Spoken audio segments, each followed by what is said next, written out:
I need a 30 for 30 to show that I'm different like Jordan and Pippen.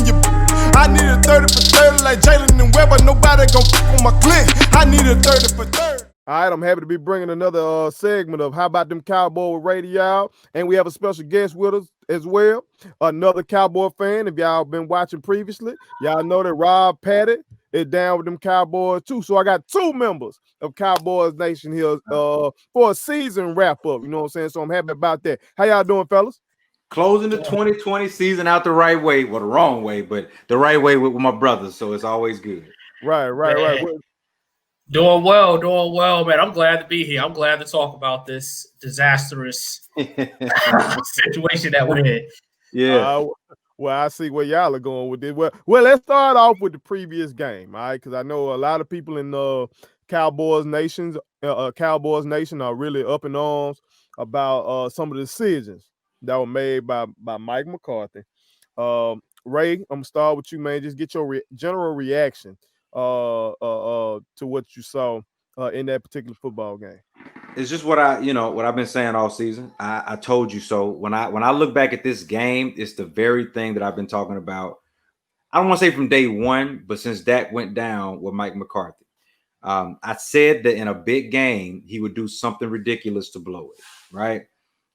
Yes, this wasn't a playoff game, but by all intents and purposes, it's winning you're in with a little bit of help. So you're playing this game like it's a postseason matchup. You just have to approach it that way. Point blank, period. All right. The replay on the catch to Pettis from the New York Giants. It was an incomplete pass. I'm going right to the fourth quarter. Everything else is cool, but it really doesn't matter. I go right to the fourth quarter with like 8 minutes left to play in the game. All right. Dante Pettis drops the pass. Every angle that we saw, McCarthy saw. McCarthy's assistant saw. Anybody who watched the broadcast saw it was an incomplete pass. He doesn't even think about challenging it. All right. What that does is put the Giants in field goal range where Graham Gano kicks a 50-yard field goal. Well, why is that important? Because at the time, the score was 20-19. They go up now 23-19, where the Cowboys have to score a touchdown instead of a field goal. Why am I laying all of this out like I'm a smart guy? Because I'm not when it comes to NFL coaches. At the end of the day, this is real simple math and understanding that you have to challenge that play. If you don't challenge it, then you don't give your team an opportunity to win the game. Because now when the Cowboys go down and drive like they did, instead of them being in a position where they come up to the 30, to the 25, to the 20, where they know they can play a little bit conservative and hand it over to Greg Zuerlein, who was perfect at that point on field goals, now you have to score a touchdown. That's not on the players. That's on bad coaching. All right. I said it a couple of weeks ago. When the game is on the line and everything is going right, this guy's going to do something stupid to ruin it. Now, it doesn't mean much this year because at the end of the day, we lose. We got the 10th pick coming up in the 2021 draft. And it doesn't matter because I told y'all from the jump that we're going to lose in the first round of the playoffs if we were to make it in the first place. But at the end of the day, Mike McCarthy's not changing. He's not Matt Rule from Carolina.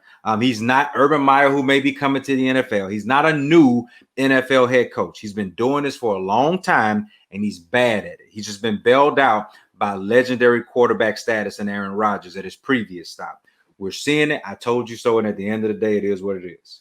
So, Patty, do you share those sentiments, man? Because, Ray C's Leo brought some flames through here, man, on Mike McCarthy, dog. Nah, like I said, I feel like me and Ray Jr. have overall the same sentiments about the Cowboys. We love them. We think similar, but in some minor things, we want to have a difference of opinion. I think with Mike McCarthy, I said it a few weeks back when I was on the field the first time, I think it's hard to evaluate Mike McCarthy off of a season like this. But specifically about this game, I thought the turning point was the CeeDee Lamb drop. I thought that was a big, big drop. And ultimately, unfortunately, we ended up losing the game. And we saw how the Eagles, the Eagles Washington game actually ended. So we wouldn't have gotten into the playoffs either way. Okay. But I didn't see the clear-cut incomplete pass that a lot of people have seen, which, was kind of ironic, right? When you think about Mike McCarthy and the catch that looks just like the Dez Bryant catch, right? Like he challenged that one, and in reality, just on that. Yeah. But no need for that, sir. No need for that.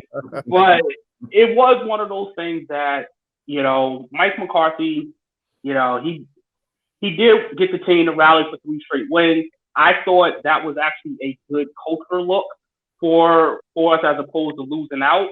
You and I both know there's no guarantees in the first round of the draft. So, for him to have the type of players or just have the type of energy to get that team to even rally towards the end.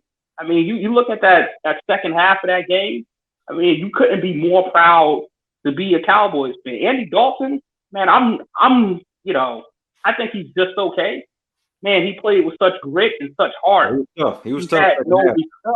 Yeah. You have no choice but to respect him. Like, this guy is legit and he's a warrior and he knew what he was playing for, and I think he did everything he could. So overall, it was a disappointing season, but this game specifically, it was the same thing we see every 17th week of the Cowboys season, right? If we're not already in the playoffs, I would say the last 15 years, I think this has happened like 7 or 8 times, and it's always the same thing. It's disappointing that it's the same thing, but it's the same old song. Yeah. So let me piggyback on that a little bit. That's exactly what I mean by like, there's no transfer in terms of like upgrade, in my opinion. Jason Garrett is an offensive coordinator for the Giants. So he downgraded in terms of status, pay, however you want to look at it in the NFL terms, he downgraded, right? We were supposed to upgrade. Well, at the end of the day, we did the same thing that we would do with Jason Garrett. I understand the pieces are different. I got that. No Dak, not a healthy Zeke, not a real offensive line. I got that. But man, at the end of the day, you paid that guy and brought that guy in because you said he's a better decision maker than Jason Garrett. It can't just be X's and O's, right?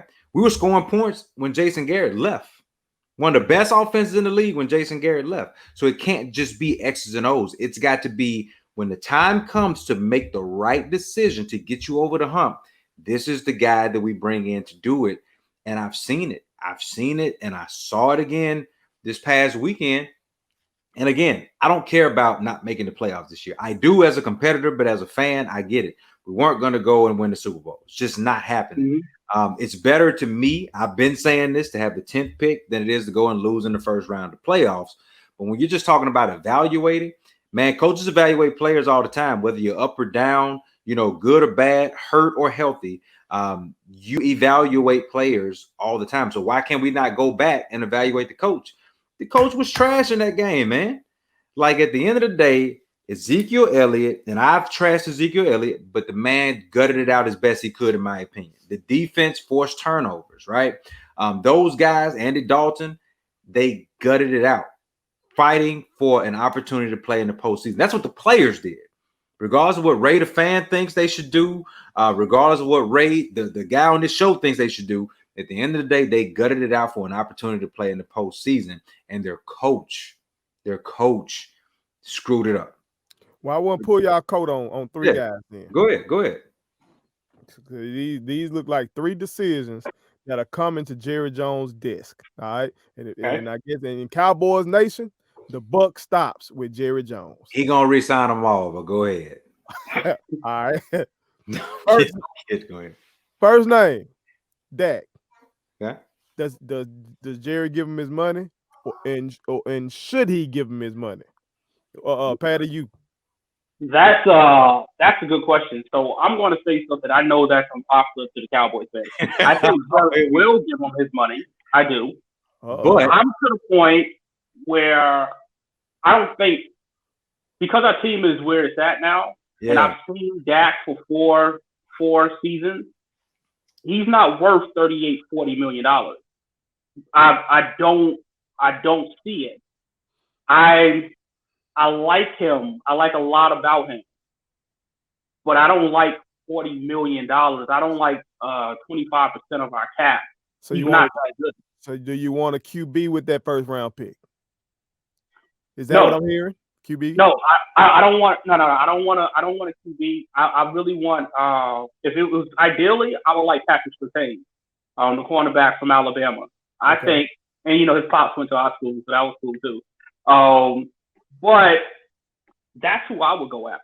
All right, so I'm going to say something, and I know it's not going to be popular amongst the Cowboys fans, right? My thought on who the Cowboys should go after from a quarterback standpoint, I think Matthew Stafford would be excellent. His basic salary is only $27 million. Well, look at that. He has the arm talent. We know he's a gutsy performer. I think saving $11 million minimum per year at that quarterback position is going to help us build the rest of the team, which we have a lot of holes that we need to fill. I'm not anti-Dak, but I am anti-paying him 25% or 20% of the base salary. That's how I feel about it. Okay. All right. Ray, what's your thoughts on that? On Dak? That sounds like a real Jerry Jones thing to say too, because he is going to look at it from a money standpoint. He's already shown that he's not willing to just break the bank for Dak, which I personally think is wrong. I do think Dak deserves to be paid what he's worth. I do not think he is the top paid quarterback just because he's the next man up. I don't believe that by any means. But I do think that Dak has shown that he's the guy. The guys respond to him. I think what we were seeing, I know it was just 3.5 games before he went down. I understand that. But I think what we were seeing was Dak taking that next step with the weapons that they had put around him. I think we were going to see a new level. Like, the guy was so far ahead stat-wise when it came to passing yards that, like, he had to be out an additional 2 to 3 weeks before the second place got called up. I really do think Dak was able to take that next step. I hope they sign him. I'm a huge fan of Dak, the player. I love his toughness. I love the way he can fight through adversity. If it doesn't work, it doesn't work. But I really would like to see him get another shot with the boys. Your next guy, deep, and I'll start with you on New Ray. Defensive coordinator. Should he stay? He shouldn't be there in the first place. So you can't stay when you shouldn't have been in my house in the first place. This is what I mean by, like, you get to know people and they just put you on. And it's not because he was good and they put him on. It's just they knew him and they put him on. He's never, I won't say never because I don't know his history like that. But since I've known him to be a notable guy, he's never been just a top tier defensive mind, man. He's been a decent defensive coach, and that's fine.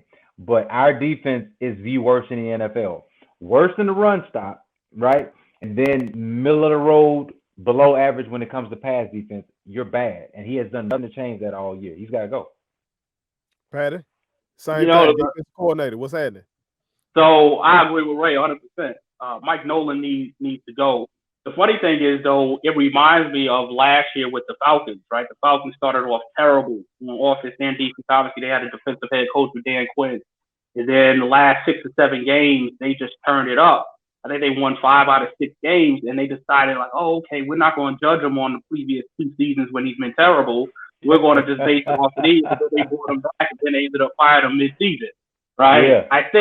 I think what the Cowboys, and the good thing about the Cowboys as far as on the defensive side, they already have a dude in-house that they should have hired. He came from the Vikings named George Edwards. I think he is the guy who was actually already interviewing for the DC position, was the DC before with the Vikings. I think he'd be a great fit.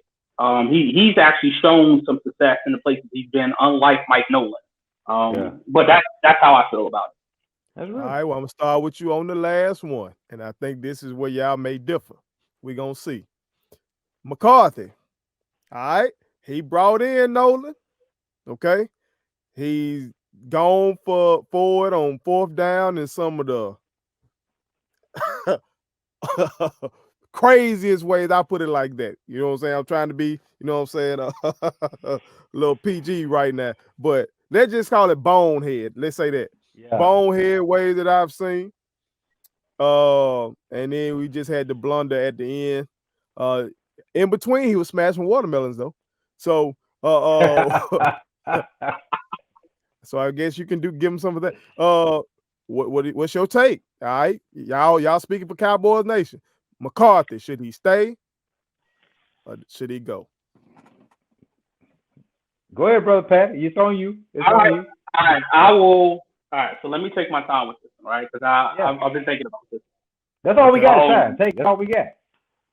I will say this, and my thought hasn't changed on Mike McCarthy in the fact that I don't think this is a true evaluation season.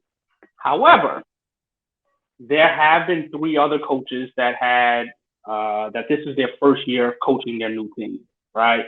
2 of the other teams had a better record than us, right? Which is the Browns and the Washington football team, right? So we can't use it off of the fact like, hey, it's the first year, situation. The only person who didn't was Matt Rule out there in the Panthers. We only won 1 more game than them, right? However, of those teams, no one's had significant injuries to the extent that we've had.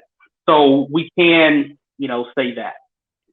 I think Mike McCarthy, getting rid of Mike McCarthy would be something that it would be impossible for it to happen after 1 year because of Jerry Jones's ego. He can't admit that he made that type of mistake publicly. He would have to say, hey, just like I just said, it was a multitude of things that that doesn't allow for us to be able to give a full evaluation of Mike McCarthy. I think there's this stat that I looked up. I think he's not a bad coach. I think he's an average coach, right? Of all the current head coaches, that have coached like over 100 games, I think he has like the 10th best winning percentage, right? So that kind of lets you know he's the middle of the pack guy. He's not an excellent guy. He's not terrible. It is what it is. I think that's the same thing we just had in Jason Garrett. But the reality of it is we know that we're not going to get anything new anytime soon, unless we have a repeat of next year, which can only happen if Jerry Jones makes mistakes or re-signing some players that I don't think we should continue to have on our roster. That I won't blame on Mike McCarthy. That would just be an organizational failure, which we've made quite a few of those as of late. Yeah. Right, Caesar? That last now I know how you feel. Yeah. Oh my God. But the realness of it is this. Pat is right. What Mike McCarthy had to work with is not what he showed up to work with, right? That's a real thing. Like, he came to work expecting to have a Rolls Royce, a Jaguar, a Dodge Demon, and he showed up, all right, and he had like an old Ford Ranger. No disrespect to Fords. If you want to shoot me a Ford Ranger, I'll take it. But I'm just telling you, like, he didn't have what he expected.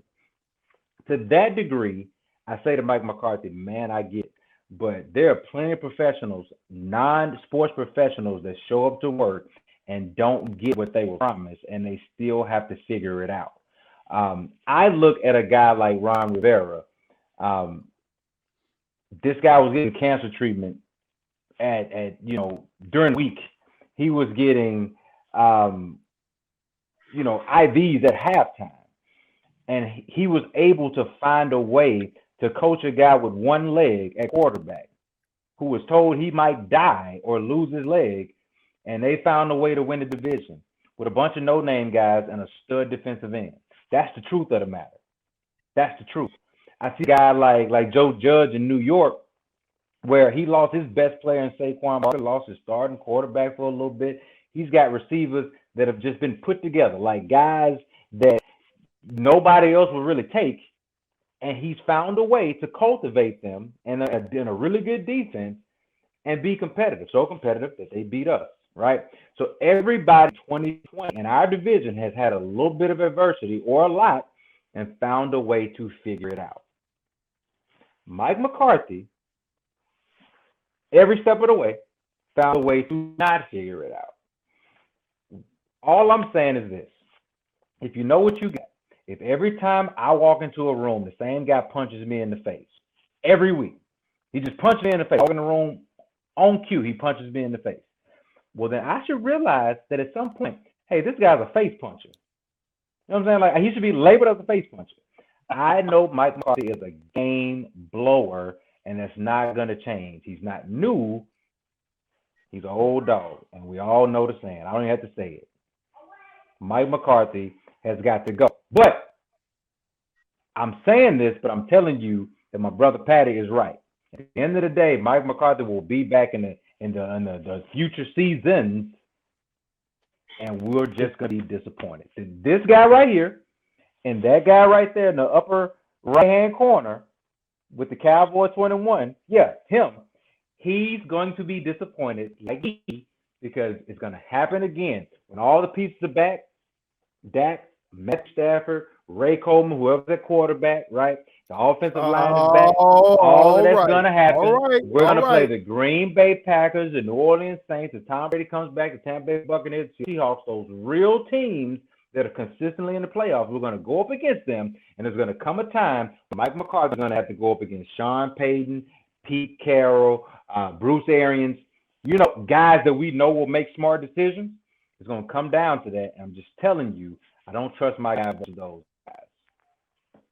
Last thing then, because I got to ask y'all about this, because last time y'all were on here together, I think both of y'all discussed y'all disdain for the Philadelphia Eagles. Oh, man. So how did y'all feel about the fact that look at over what? Oh my! I mean, no. I already know where you're going. That they took a by any means necessary approach to y'all. So even if McCarthy had called a stellar game, if Dak could have came back out there on some Willis Reed type stuff, if whatever happened, the Philadelphia Eagles said y'all were not going to the playoffs. So how did y'all feel about them boys trolling y'all in the way that they did? I'm gonna be real quick, Pat. Pat, I'm gonna let you close. Yeah, I'm gonna let you close it. Hey, man, that's some real Philadelphia Eagles stuff. All right. As I've told you, when it comes to the NFC East, I hate the Philadelphia Eagles more than anybody. Right? I could actually stomach the Washington Redskins going to the playoffs because that's like the team. If I had which one do you hate the least, it's the Redskins. Man, I'm telling you, Doug Peterson taking out Jalen Hurts. I'm not saying Jalen Hurts was just tearing the world up in that game, but man, they were in the game. And then you tell me all of a sudden that I'm supposed to say, oh, Nick Sudfeld, I got to give him a shot because I need to see within him. Man, he's been on the roster for 20 years. He's been on the roster like 4 seasons, and you haven't put him in the game in 2 years. And all of a sudden you need to evaluate. Man, that's the weakest excuse I ever heard. And I'm telling you, that's a Philadelphia Eagles thing. And it's right on cue with what I think about that organization. Oh, yeah. I 100% agree. The Eagles are – the rest of the country got to feel about the Eagles what the Cowboys fans feel about them. Yep. Right? And I felt bad for Jalen Hurts when he got drafted there because I like that young man. And I feel like that organization, and what I just dislike him, but the situation that he got put in is terrible. You're getting put behind the guy who just got paid with a four-year, $100+ million contract, so it's almost impossible to move him. So you're going to be a backup for 4 years unless they trade you. I thought what the Eagles were going to try to do was try to show off Jalen Hurts and be able to get some trade value for him, because they can't move Carson Wentz, and maybe they could trade Jalen Hurts, and some people would be excited to get him. But they turned around and they did him dirty too. I talk about our culture not being where it needs to be. That team has a culture problem, and it starts from the head coach down. And I think when you hear people talk about the Philadelphia Eagles, people who played for them, they don't have the type of love for them that you would think. And I'm glad that the world is hating them right now. However, the reality of it is it's not unusual for a team to do that. It's just that the way that they did it, right? Yeah. Like Mike Tomlin sat a lot of his starters. Correct. If the Steelers would have beat the Browns, then the Miami Dolphins would have had a chance to make it to the playoffs, right? I was really excited about that opportunity. But this was the thing, though, Patty. Most of the time when teams do that, they resting for the playoffs. Yeah. The Eagles had all them inactives for what? Man, just because they're the Eagles. I'm telling you, this is a team. And again, Eagles fans that watch this, they'll have plenty to say about the Cowboys. We just won a Super Bowl not too long ago. Whatever, man. Whatever. Look, Y'all won a Super Bowl with a backup quarterback, then got rid of him because you had your star quarterback. Your star quarterback is not as good as you thought he was. He can't win big games. You bench him, you put in Jalen Hurts. The backup star quarterback went out. And instead of you seeing what you really have in Jalen Hurts, you just say, man, let's just let him play and figure it out. You know Nick Sudfeld is not the real deal because if he was, you would have put him in before Jalen Hurts. Mm-hmm. I just named 4 to 5 quarterbacks, and they have no direction. Going into next season, the Philadelphia Eagles don't know what they want to do with an important position in football. Mm-hmm. That's a bad in a nutshell. And that's coming off of a Super Bowl not too long ago. That should be something we should be talking about. That should be something the Redskins should be talking about, not the Philadelphia Eagles. That's how trash of an organization that is.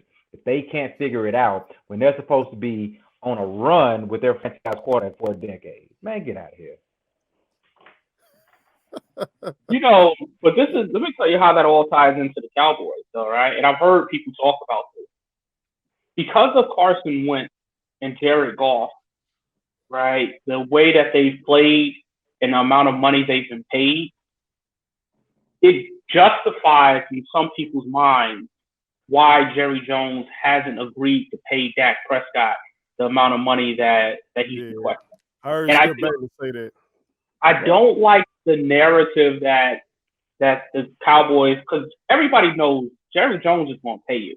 I don't like the narrative that's put out there that Jerry Jones didn't offer to pay Dak, because from what I've heard, he offered him the highest contract, that the NFL had ever had prior to Mahomes and Deshaun Watson. Sure. It's just that they couldn't agree on a number. Obviously, nobody knew COVID was going to affect money the way it was. We didn't know it was going to affect the world that it was. So obviously, they had to go back to the drawing board. Whether or not, he signed him, this year or last year, Dak getting injured was still Dak getting injured. I don't know. And if everybody, we kind of look at narrative versus facts, right? The narrative is like Jerry Jones is not wanting to pay this guy. Facts is Jerry Jones pays everybody he likes. They just couldn't come to an agreement, and that's where we're at. But the Eagles, they will forever be. Ever since I was a little kid and they threw those batteries at Michael Irvin when he was getting carted off the field, I've disliked them. They continually do things that justify me disliking them. When they had the player who was that was calling everybody, I forget what his name was, just the multitude of things that they continually do. I'm so glad the rest of the world sees them for the same way that we see them. And Doug Peterson, I would be surprised if he's the head coach next season. He's not wrong. I'm telling you now.